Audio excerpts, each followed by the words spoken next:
जय श्री कृष्ण। श्रीमद् भगवत गीता अध्याय 16 देवी तथा आसुरी स्वभाव। आगे सुनते हैं। गृहस्थों को यज्ञ भी करना चाहिए क्योंकि यज्ञ के लिए पर्याप्त धन चाहिए। ब्रह्मचर्य वानप्रस्थ तथा संन्यास आश्रम वालों के पास धन नहीं होता, वे तो भिक्षाटन करके जीवित रहते हैं। अतः विभिन्न प्रकार के यज्ञ गृहस्थों के दायित्व हैं। उन्हें चाहिए कि वैदिक साहित्य द्वारा आदिष्ट अग्निहोत्र यज्ञ करें, लेकिन आजकल ऐसे यज्ञ अत्यंत खर्चीले हैं और हर किसी गृहस्थ के लिए इन्हें संपन्न कर पाना कठिन है। इस युग के लिए संस्तुत सर्वश्रेष्ठ यज्ञ है संकीर्तन यज्ञ। यह संकीर्तन यज्ञ हरे कृष्ण कृष्ण कृष्ण हरे हरे, हरे राम राम राम हरे हरे का जप सर्वोत्तम और सबसे कम खर्च वाला यज्ञ है और प्रत्येक व्यक्ति इसे करके लाभ उठा सकता है। अतएव दान, इंद्रिय संयम तथा यज्ञ करना, ये तीन बातें गृहस्थ के लिए हैं। स्वाध्याय या वेदाध्ययन ब्रह्मचर्य आश्रम या विद्यार्थी जीवन के लिए है। ब्रह्मचारियों को स्त्रियों से किसी प्रकार का संबंध नहीं होना चाहिए।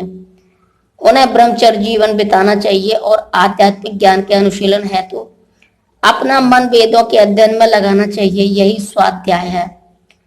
तपस्या वानप्रस्थों के लिए है। मनुष्य को जीवन भर गृहस्थ ही नहीं बने रहना चाहिए। उसे स्मरण रखना होगा कि जीवन के 4 विभाग हैं: ब्रह्मचर्य, गृहस्थ, वानप्रस्थ तथा संन्यास। अतः गृहस्थ रहने के बाद उसे विरक्त हो जाना चाहिए। यदि कोई 100 वर्ष जीवित रहता है तो उसे 25 वर्ष तक ब्रह्मचर्य, 25 वर्ष तक गृहस्थ, 25 वर्ष तक वानप्रस्थ तथा 25 वर्ष तक संन्यास का जीवन बिताना चाहिए। ये वैदिक धार्मिक अनुशासन के नियम हैं। गृहस्थ जीवन से विरक्त होने पर मनुष्य को शरीर, मन तथा वाणी का संयम बरतना चाहिए। यही तपस्या है। समग्र वर्णाश्रम धर्म समाज ही तपस्या के निमित्त है। तपस्या के बिना किसी को मुक्ति नहीं मिल सकती। इस सिद्धांत की संस्तुति न तो वैदिक साहित्य में की गई और न भगवत गीता में कि जीवन में तपस्या की आवश्यकता नहीं है और कोई कल्पनात्मक चिंतन करता रहे तो सब कुछ ठीक हो जाएगा। ऐसे सिद्धांत तो उन दिखावटी अध्यात्मवादियों द्वारा बनाए जाते हैं जो अधिक से अधिक अनुयायी बनना चाहते हैं। यदि प्रतिबंध हो, विधि विधान हो तो लोग इस प्रकार आकर्षित न हो। अतः जो लोग धर्म के नाम पर अनुयायी चाहते हैं वे केवल दिखावा करते हैं। वे अपने विद्यार्थियों के जीवनों पर कोई प्रतिबंध नहीं लगाते और न ही अपने जीवन पर। लेकिन वेदों में ऐसी विधि को स्वीकृति प्रदान नहीं की गई। जहां तक ब्राह्मणों की सरलता यानी कि आर्जवम के संबंध है, इसका पालन न केवल किसी एक आश्रम में किया जाना चाहिए अपितु चारों आश्रम के प्रत्येक सदस्य को करना चाहिए, चाहे वह ब्रह्मचर्य, गृहस्थ, वानप्रस्थ अथवा संन्यास आश्रम में हो। मनुष्य को अत्यंत सरल तथा सीधा होना चाहिए। अहिंसा का अर्थ है किसी जीव की प्रगतिशील जीव को न रोकना। किसी को यह नहीं सोचना चाहिए कि चूंकि शरीर के वध किए जाने के बाद भी आत्मा स्फुलिंग नहीं मरता, इसीलिए इंद्रिय तृप्ति के लिए पशुवध करने में कोई हानि नहीं है। प्रचुर अन्न, फल तथा दुग्ध की पूर्ति होते हुए भी आजकल लोगों में पशुओं का मांस खाने का लत पड़ चुकी है, लेकिन पशुओं के वध की कोई आवश्यकता नहीं है। यह आदेश हर एक के लिए है। जब कोई विकल्प न रहे तभी पशुवध किया जाना चाहिए, लेकिन इसकी यज्ञ में बलि की जाए। जो भी हो, जब मानवता के लिए प्रचुर भोजन न हो तो जो लोग आध्यात्मिक साक्षात्कार में प्रगति करने के इच्छुक हैं उन्हें पशु हिंसा नहीं करनी चाहिए। वास्तविक अहिंसा का अर्थ है कि किसी के प्रगतिशील जीवन को रोका न जाए।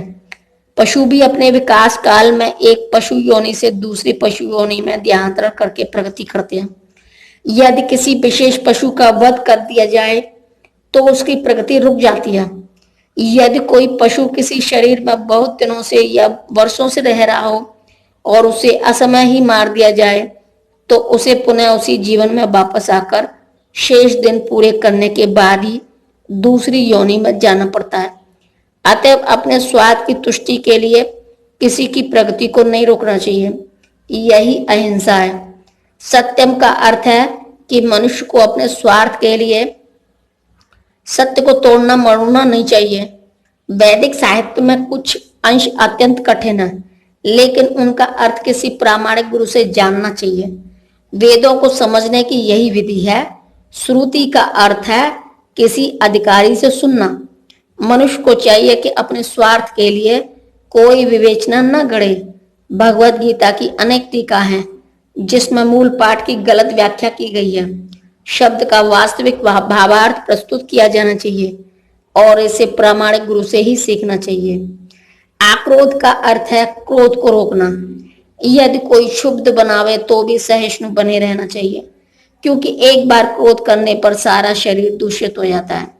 क्रोध रजोगुण तथा काम से उत्पन्न होता है। अतः जो योगी है उसे क्रोध पर नियंत्रण रखना चाहिए। अपैशुनम का अर्थ है कि दूसरे के दोष को न निकाले और व्यर्थी उन्हें सही न करे। निसंदेह चोर को चोर कहना छिंद्रान्वेषण नहीं है, लेकिन निष्कपट व्यक्ति को चोर कहना उस व्यक्ति के लिए परम अपराध होगा जो आध्यात्मिक जीवन में प्रगति करना चाहता है। ह्रीं का अर्थ है कि मनुष्य अत्यंत लज्जाशील हो और कोई गर्हित कार्य न करे।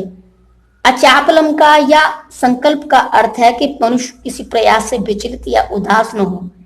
किसी प्रयास में भले ही असफलता क्यों न मिले, किंतु मनुष्य को उसके लिए खिन्न नहीं होना चाहिए। उसे धैर्य तथा संकल्प के साथ प्रगति करनी चाहिए। जय श्री कृष्ण।